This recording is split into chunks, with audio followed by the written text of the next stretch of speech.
श्री शिवाय नमस्तुभ्यम। हर हर महादेव। 7 अप्रैल मध्य प्रदेश के उज्जैन महाकाल की नगरी में गुरुजी पंडित प्रदीप मिश्रा जी के द्वारा बाजी जा रही विक्रमादित्य राजा महाकाल शिव महापुराण कथा के चौथे दिन की कथा आज पूर्ण हो चुकी है। अवंतिकापुरी में उज्जैनी की इस पावन धरा में ये कथा 4 अप्रैल से 10 अप्रैल तक चलने वाली है। आज की कथा में गुरुजी ने 7 उपाय पत्र उपयोगी जानकारियां दी हैं। सभी की जानकारी आपको इस वीडियो के माध्यम से देंगे। किसी कारणवश यदि आपने आज की कथा नहीं सुनी है तो पूरी कथा का रास्ता तो आपको इस छोटे से वीडियो से प्राप्त हो जाएगा। तो बढ़ते हैं आज की कथा की पहली जानकारी की ओर। आज की कथा में गुरुजी ने किन किन लोगों से हमें दूर रहना चाहिए उसकी जानकारी देते हुए बताया है। 4 कदम हमें चोर से दूर रहना चाहिए। चोर से दूरी बनाकर रखिए। आपने कुछ भी नहीं किया, वो आपका नाम फंसा के निकल जाएगा। दूसरा, उन लोगों से दूर रहना चाहिए। 14 कदम लतखोर से, गलत व्यसन में डूबा हुआ व्यक्ति से, नशा मदिरा का सेवन करने वाले व्यक्ति से दूरी बनाकर रखिए। और 74 कदम चुगलखोर से, जो आपको इधर उधर की बातें बता रहा हो, ऐसे इंसान से भी दूरी बनाकर रखिए। अगर ऐसे लोगों से आप दूरी बनाकर चलोगे तो आपकी जिंदगी सार्थक हो जाएगी। बढ़ते हैं आज की कथा की दूसरी जानकारी की ओर। प्रमिला बघेल जी पत्र लेकर आई।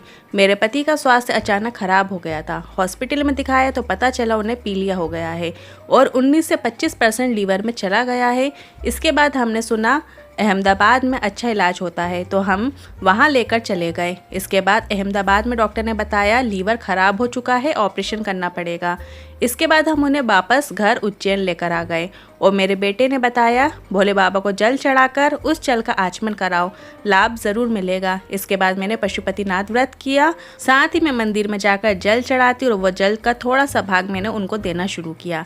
इसके बाद उन्हें हॉस्पिटल में भर्ती कराया तो डॉक्टर ने बताया कि सिर्फ 5 दिन रखेंगे, इसके बाद डायलिसिस होगा और इसके बाद क्या क्रम होगा कुछ कह नहीं सकते। मैं भोलेनाथ के भरोसे थी तो मैं बेलपत्र के बीच वाली पत्ती में शहद लगाकर बेलपत्री को शिवलिंग पे कुंकेश्वर महादेव का नाम लेते हुए चढ़ाती। डॉक्टर के मना करने पर भी थोड़ा सा शहद प्राप्त करके उन्हें चटा देती। ऐसा करते मुझे 3 दिन हुए थे। इसके बाद उनकी जांच का क्रम चालू हुआ तो डॉक्टर ने बताया पीलिया 0% हो गया है और उनका लीवर भी अब काम करने लगा है। उसी का आभार व्यक्त करने कथा पंडाल में आई हूँ। बढ़ते हैं आज की कथा की तीसरी जानकारी की ओर। साधना, भक्ति और विश्वास अगर आपका प्रबल हो जाता है तो स्वयं भगवान तुम्हारे सामने गुरु के रूप में आ जाते हैं। सही गुरु सही वक्ता वही होता है जो आपका वक्त बदल देता है। बढ़ते हैं आज की कथा की चौथी जानकारी की ओर। हेमा पवार जी पत्र लेकर आई। आज हमें उज्जैन में कुंभ के मेले जैसा नज़ारा देखने को मिला है। ऐसा नज़ारा देखकर मन इतना खुश है कि ऐसा नज़ारा बार बार देखने का मन है। बढ़ते हैं आज की कथा की 5वीं जानकारी की ओर। कृष्णा दुबे जी पत्र लेकर आए। गुरुजी, मैं पिछले 6 वर्षों से रेलवे की तैयारी कर रहा था पर मेरा सिलेक्शन नहीं हो रहा था। मैंने आपकी कथा कोरोना काल से सुनना प्रारंभ की थी। आप कहते हैं कथा पंडाल में कथा सुनने में 3 महीने में आपकी मनोकामना पूरी होती है और मेरी नौकरी 3 महीने के अंदर लग गई है, पर माँ के साथ एक्सीडेंट होने के कारण मेरे पाँव में मेरी छाती में चोट लग गई है और मेरा मेडिकल रुक गया। मेरी माँ ने मुझे पशुपतिनाथ व्रत करने को कहा और मैंने किया। साथ में 1 लोटा जल भी रोज चढ़ाता और उम्मीद हार चुका था, पर मेरी माँ के भरोसे देखा मेरा भी भरोसा प्रबल हो गया और मैं उसी भरोसे एग्ज़ाम देने चला गया और मेरा ग्राउंड टेस्ट निकल गया और मेरी नौकरी लग गई है। उसी का आभार व्यक्त करने कथा पंडाल में आया हूँ। बढ़ते हैं आज की कथा की 6वीं जानकारी की ओर। पिंकी तिवारी जी पत्र लेकर आई। बेटे को बचपन से निमोनिया था, खांसी थी और इतनी बीमारी थी कि दम भरता था। मेरा बेटा किसी के साथ नहीं खेलता था, आपकी कथा सुनती थी और आपके बताए अनुसार आंवला नवमी का क्रम किया, उसका उपाय किया और उसका भाग बेटे को खिलाया और मेरा बेटा अब अन्य बच्चों के साथ खेल भी सकता है और बीमार नहीं है। उसी का आभार व्यक्त करने कथा पंडाल में आई हूँ। बढ़ते हैं आज की कथा की 7वीं जानकारी की ओर। गीता राठौर जी उज्जैन से पत्र लेकर आई। डॉक्टर ने मुझे बच्चे नहीं होंगे ऐसा कह दिया था। कई साल निकल गए थे। मेरे पति और मैं दोनों इंदौर, उज्जैन, बड़ौदा सब जगह इलाज कराया पर डॉक्टर का यही कहना था कि तुम्हारे यहाँ संतान नहीं हो सकती। आपकी कथा टीवी में सुनी और हमने पशुपतिनाथ व्रत के बारे में सुना तो मैंने करने की सोची। विश्वास उतना नहीं था पर टीवी में आपने कहा था पशुपतिनाथ व्रत में नारी जो पहले और अंतिम व्रत में मांगती है उसकी वो मनोकामना निश्चित पूर्ण हो जाती है। पहला सोमवार का व्रत किया, सुबह पूजन करके आई, शाम को पूजन करने जाना था और रजस्वला धर्म आ गया। मैं निराश हो गई, व्रत खंडित हो गया। पति ने कहा गुरुजी कहते हैं यह व्रत मत गिनो। इसके बाद अगली बार व्रत फिर से किया।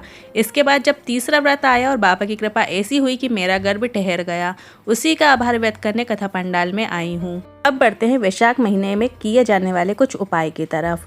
कल जो हमने उपाय बताया था उसमें मिट्टी के पात्र से जल लेकर शंकर भगवान के शिवलिंग पर चढ़ाया जाता है। मतलब आपके रसोई घर में आपके पास मटका है इत्यादि कोई पात्र है तो उसमें से जल ले जाकर शीतल जल आपको शंकर भगवान के शिवलिंग पर पूरे वैशाख के महीने में चढ़ाना है। जो व्यक्ति वैशाख के महीने में इस तरीके से जल शंकर भगवान के शिवलिंग पर चढ़ाता है, श्री शिवाय नमस्तुभ्यं मंत्र का स्मरण करता है, उसकी समस्त मनोकामनाएं भोले बाबा निश्चित ही पूर्ण करते हैं। ये गुरुजी प्रदीप मिश्रा जी के द्वारा बताया गया उपाय है। उन्होंने अपनी पिछले साल की कथा में ये उपाय बताया था। अब अगले उपाय हम जान लेते हैं। वैशाख के महीने में एक बेलफल आपको शंकर भगवान के शिवलिंग पर जरूर समर्पित करना है। आप किसी भी दिन किसी भी समय शंकर भगवान के शिवलिंग पर एक बेलफल जरूर अर्पित कीजिएगा। पूरे वैशाख के महीने में कभी भी आपको एक बार ये जरूर करना है।